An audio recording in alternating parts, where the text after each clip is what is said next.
과민성 대장 증후군이나 단순 변비는 컨디션에 따라서 좋아졌다가 나빠졌다 합니다. 네. 반면 대장암의 신호는 좋아졌다 나빠지는 것이 아닌 배변 습관의 변화가 4주 이상 지속되는 경우 의심해 볼 수가 있습니다. 갑자기 변이 가늘어졌거나 설사와 변비가 교대로 반복되거나 배변 후에도 잔변감이 계속 느껴지는 경우에는 대장암을 반드시 의심해야 되고요.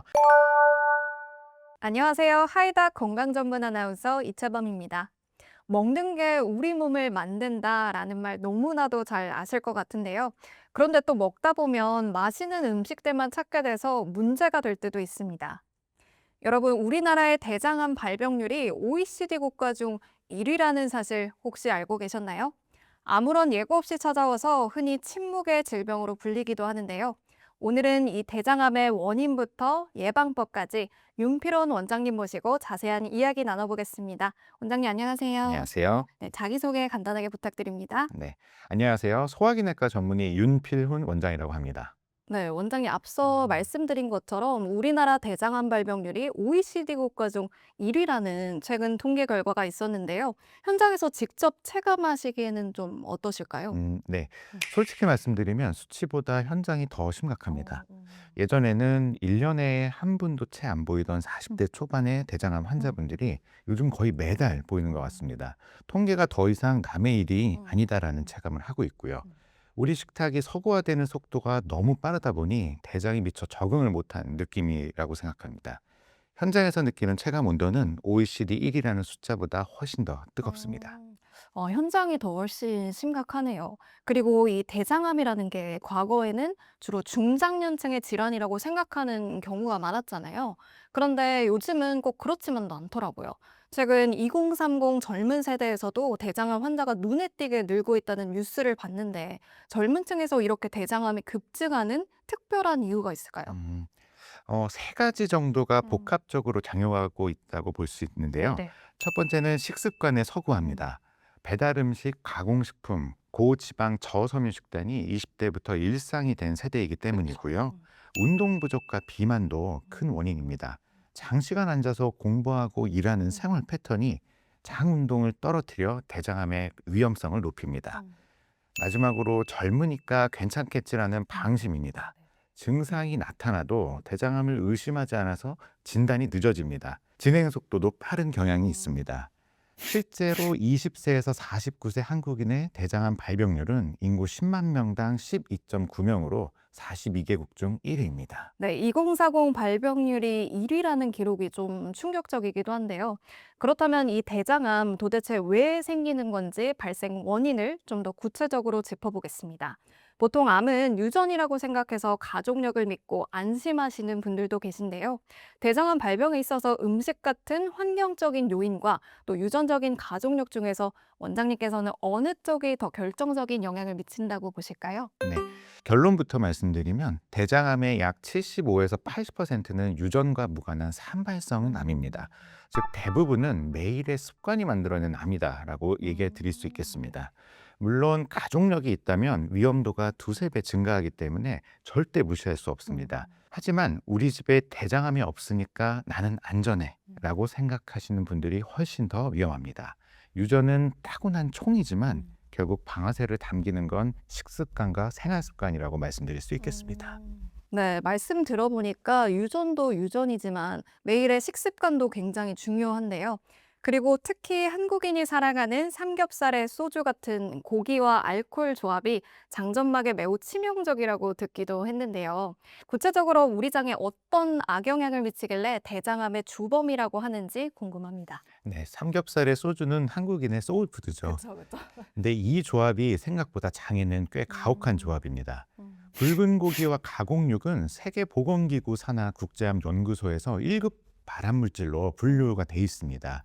더군다나 고온에서 고기를 구울 때 헤테로사이클릭 아민이라는 물질이 생성되는데요. 음, 이 물질은 장 점막의 DNA를 직접 손상시키고 음, 여기에 알코올이 더해지면 음, 장 점막의 보호막을 더 허물어서 발암 물질이 세포 안으로 쉽게 침투하도록 문을 열어주는 역할을 합니다. 음, 즉 술은 방탄복을 벗기는 것이라고 보시면 되시고 고기는 음. 총알이라고 비유할 수 오, 있겠습니다. 네. 여기에 비만과 운동 부족까지 겹치면 대장암 위험이 20%에서 30%까지 추가로 높아집니다. 저도 참 삼겹살에 소주 좋아하는데 이 조합이 정말 최악의 조합이었네요. 그렇다면 이런 안 좋은 습관들이 쌓이면 결국 우리 장에도 이상 신호를 보낼 텐데요. 단순한 변비나 설사, 그리고 과민성 대장 증후군 같은 일반적인 장 트러블과 대장암의 전조 증상을 환자 입장에서 좀 구별할 수 있는 결정적인 차이점이 음, 있을까요? 네, 가장 중요한 키워드는 역시 변화의 지속성입니다.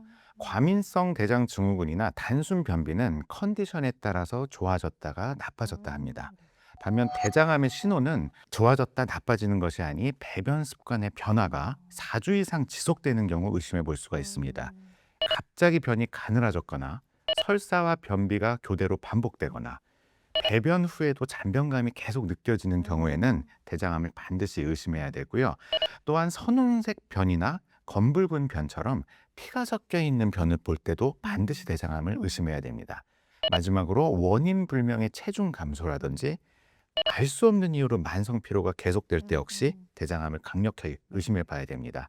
이런 증상이 있을 때는 나 요즘 과민성 대장인가 봐 라고 혼자 결론 내리시기보다는 주변의 전문의의 상담을 받으시고 대장 내시경을 통해 대장암이 있는지 없는지를 확실히 체크하시는 게 좋겠습니다. 네. 방금 말씀해주신 변화의 지속성을 한번 잘 지켜봐야겠네요. 네, 결국 증상이 나타나기 전에 미리 발견하는 게 제일 중요할 것 같은데요. 현재 국가 암검진 제도에 따르면 50세 이상 성인은 분변 자멸 검사를 먼저 하는데요. 여기서 정상이 나오면 안심하고 대장 내시경을 안 받는 분들도 있다고 하시는데 이렇게 해도 괜찮을까요? 안심하시면 안 됩니다. 네네. 분변 자멸 검사는 대변에 피가 섞여 있는지를 확인하는 검사입니다. 그런데 용종이나 초기암은 출혈을 일으키지가 않습니다. 즉 정상 판정을 받았다고 해서 용종이 없다거나 초기암이 없다라는 의미가 아닙니다. 분별 자멸 검사는 1차 스크리닝 검사이지 확정 검사가 절대 아닙니다. 특히 가족력이 있으시거나 증상이라 조금이라도 있으신 분들은 검사 결과와 무관하게 대장 내시경 검사를 꼭 받으시길 권유드립니다. 네, 정상 판정을 받았다고 해서 무조건 마음을 놓아선 안 되겠습니다. 그렇다면 대장암 예방과 또 조기 진단을 위한 가장 확실한 방법은 역시 대장 내시경일까요? 실제 검진을 미루다가 뒤늦게 발견되는 사례도 많은지 궁금합니다. 네, 현재로서는 대장 내시경이 유일하게도 암을 예방하면서 동시에 진단까지 할 수 있는 검사입니다.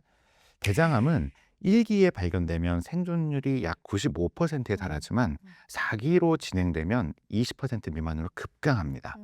배가 좀 이상한데 너무 바빠서 혹은 장 비우는 게 너무 힘들어서 이런 이유로 미루시다가 3기 혹은 4기로 오시는 분들을 너무 많이 봤습니다.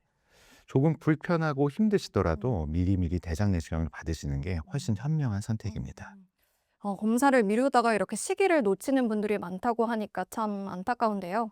그런데 대장 내시경은 단순히 암을 찾는 검사가 아니라 암이 될 씨앗, 즉 용종을 제거하는 시술의 성격이 더 강하다고 들었습니다. 그렇다면 용종 제거가 대장암 예방에 얼마나 결정적인 역할을 할까요? 네, 이게 핵심입니다. 대장 내시경의 진짜 힘은 암이 되기 전에 잘라낸다에 있습니다. 용종, 특히 성종성 용종은 평균 5에서 10년에 걸쳐서 서서히 암으로 변화합니다. 즉 우리에게 충분한 기회의 창이 있는 겁니다. 실제 연구에 따르면 대장 내시경으로 선종을 제거했을 때 대장암 발생률을 76%에서 90%까지 감소시킬 수 있다라고 나와 있습니다. 90%입니다. 이 정도면은 사실상 대장암을 예방하는 시술이라고 봐도 무방합니다. 용종을 제거할 때는 통증도 없고 대부분 내시경 검사 중에 제거가 되기 때문에 반드시 대장 내시경을 받아보시는 게 좋겠습니다. 네, 조기에 발견하면 90%까지 예방할 수 있다고 하니까요. 대장 내시경이 정말 확실한 예방책이네요. 그런데 최근에는 AI 기술이 의료 현장에도 빠르게 도입되고 있다고 들었습니다.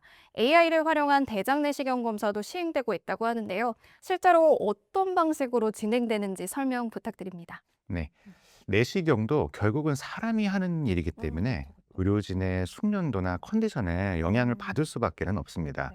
경험이 많은 의사와 경험이 적은 의사의 선종 발견율이 10에서 40%까지 차이가 날 수 있다는 연구도 있습니다. 따라서 내시경 받을 병원을 선택하실 때는 첫째로 경험이 풍부한 의료진인지를 확인하시는 게 중요한데요. 그 외에 둘째로는 AI를 활용한 내시경 검사를 진행하는지를 확인해 보시는 걸 추천드리겠습니다. AI 프로그램이 수만 개 이상의 위대장 병변 데이터를 학습해서 검사 시에 의료진과 함께 이상이 있을 것으로 추정되는 부분을 실시간으로 화면에 표시해서 즉각적인 대처가 가능할 수 있게 보조해 줍니다. 선종 발견율이 1% 올라가면 대장암의 위험은 3%가 줄어든다고 돼 있는데요. 실제로 AI 내시경 검사 시에는 대장 내시경에서 선종 발견율이 6.3% 상승된다는 연구 결과도 있습니다. 즉 사람이 한 번, AI가 또 한 번 이중으로 검사하는 시스템이니 정확도가 올라갈 수밖에 없는 겁니다. 그렇네요. 이렇게 의사 선생님과 AI가 이중으로 확인해 준다고 하니까 훨씬 더 든든한데요. 그럼 이 중요한 대장 내시경 검사 언제 또 얼마나 자주 받아야 될지 궁금해집니다. 원장님께서 권장하시는 첫 대장 내시경 시기는 언제일까요? 만약 가족력이 있다면 검사 시작을 좀 앞당기는 게 좋을까요? 네. 일반적으로 대장 내시경은 45세부터 받으시는 것을 권장드립니다. 미국 예방 서비스 태스크 포스는 최근에 권고 연령을 50세에서 45세로 낮췄습니다. 또한 앞서 말씀드렸듯이 우리나라의 젊은 층 발병 현황을 보면 이보다 좀 더 일찍 받는 것도 나쁘지 않다고 생각합니다. 특히 가족력이 있으신 분들은 이야기가 완전히 달라집니다. 부모님이나 형제 중에 대장암 환자가 만약에 있으시다면 그분이 진단받은 나이에서 10년을 뺀 나이부터 대장 내시경을 시작하시는 걸 권장드립니다. 예를 들어 아버지가 50세에 대장암 진단을 받으셨다면 자녀는 40세 이전부터는 검사를 시작해야 합니다. 가족력이 있으시다면 담당 의사에게 사실을 반드시 알려주시기 바라겠습니다. 네. 네, 일반적으로는 45세에 또 가족력이 있다면 진단 나이에서 10년 일찍 꼭 기억해야겠습니다. 그리고 만약 용종을 뗐다면 다음 추적 검사는 몇 년 주기로 받아야 안전할지, 또 반대로 이상이 전혀 없다면 몇 년 정도는 좀 안심해도 될까요? 음, 용종의 종류와 개수 그리고 네. 크기에 따라서 달라집니다. 만약 용종이 없었다면 5년 정도의 주기로 대장 내시경을 다시 시행하는 것을 추천드리고요. 용종이 한 개나 두 개, 혹은 소형, 혹은 저위험도의 선종이라면 2년에서 3년 후에 재검하시는 것을 추천드립니다. 그런데 만약 용종의 개수가 3개 이상이거나 크기가 1cm 이상이거나 육모성 등 고위험 선종의 경우에는 1에서 2년 뒤에 재검을 하시는 것을 추천드리고 만약 암 전 단계 수준의 병변이라면 담당 의사의 판단에 따라서 6개월에서 1년 안에도 또 받으시는 것을 추천드립니다. 한 번 받았으니까 됐다라고 생각하시면 절대 안 됩니다. 용종은 항상 재발할 수 있기 때문에 주기적인 추적 검사가 예방의 완성이라고 할 수 있겠습니다. 네. 한 번 뗐다고 끝이 아니라 이런 주기적인 추적을 해야 한다는 말씀 명심해야겠습니다. 그런데 사실 대장 내시경 검사하면 검사 자체보다는 좀 장 비우는 약 먹는 게 너무 고통스러워서 미루시는 분들이 참 많으시잖아요. 최근에는 마시는 물약 대신에 알약으로 장을 비우는 방법도 나왔다고 하는데 이 물약과 알약 효과 차이가 있을까요? 네, 효과는 동등합니다. 어. 임상적으로 장 정결 성공률에 유의미한 차이가 없다라고 이미 연구 결과가 나와 있습니다. 차이는 오로지 편의성에 있습니다. 기존 물약은 1에서 2리터를 마셔야 되기 때문에 환자분들이 구역감이나 복부 팽만 등의 증상을 많이 호소하셨습니다. 하지만 알약 형태는 물을 함께 마시긴 하지만 심리적 부담이 훨씬 줄어서 검사를 미루던 분들이 이거라면 해볼게요 라고 하시는 경우가 많아졌습니다. 장 비우는 과정이 힘든 게 사실 검진을 기피하는 가장 큰 장벽이었는데 이제는 그 장벽이 하나 줄었다라고 말씀드릴 수 있겠습니다. 물론 물약이냐 알약이냐는 신장 기능이나 개인적인 병력 상태에 따라서 적합한 제재가 다를 수 있기 때문에 이 부분에 대해서는 내원 시에 꼭 상담을 받으시기 바라겠습니다. 네, 이렇게 물약과 알약이 효과가 같다면 검사를 미룰 이유가 정말 없을 것 같은데요. 그리고 이런 정기적인 검진뿐만 아니라 매일의 습관도 중요할 것 같습니다. 대장암을 예방할 수 있는 식습관이나 또 시청자분들이 일상에서 쉽게 실천할 수 있는 장 건강 루틴이 있다면 소개 부탁드릴게요. 네, 거창한 것보다는 꾸준한 게 답입니다. 네. 가장 중요한 것은 역시 먹는 음, 식품이겠죠. 식이섬유를 챙기시기를 권유드립니다. 네. 하루에 25에서 30g을 목표로 채소나 통곡물, 콩류를 매 끼 조금씩 드시는 게 매우 좋고요. 붉은 육류와 가공육을 줄이시기 추천드립니다. 주 2회 이하로 조리법도 굽기보다는 삶는 것 위주로 드시는 게 좋습니다. 또한 음주를 절제하시는 게 도움이 많이 됩니다. 일주일에 2회 이하, 1회 음주량도 줄이시는 걸 추천드리고 만약 흡연을 하고 계신다면 금연을 하시는 게 대장암 예방에 도움이 되시겠습니다.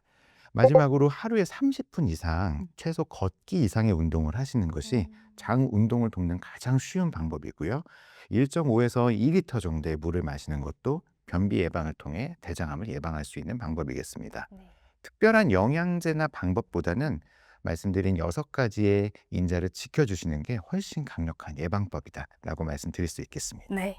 거창한 것보다는 이렇게 방금 말씀해 주신 것처럼 작은 습관들을 꾸준하게 지켜나가는 게 무엇보다 중요하겠습니다.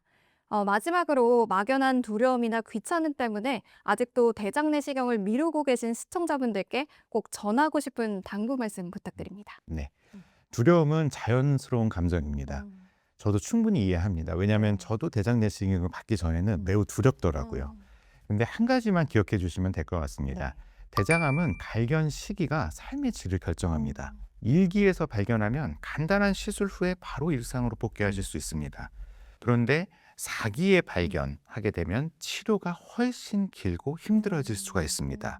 용종 제거 하나로 대장암을 90% 예방할 수 있다는 사실을 앞서 말씀드렸는데 이건 의학이 우리에게 주는 정말 드문 기회라고 생각합니다. 검사가 무섭고 귀찮은 마음은 저도 잘 압니다. 하지만 그 검사 시간 30분이 앞으로의 10년을 지킬 수 있습니다. 오늘 전화 한 통을 주시고 예약 한 번이 시작입니다. 용기를 내시기 바라겠습니다.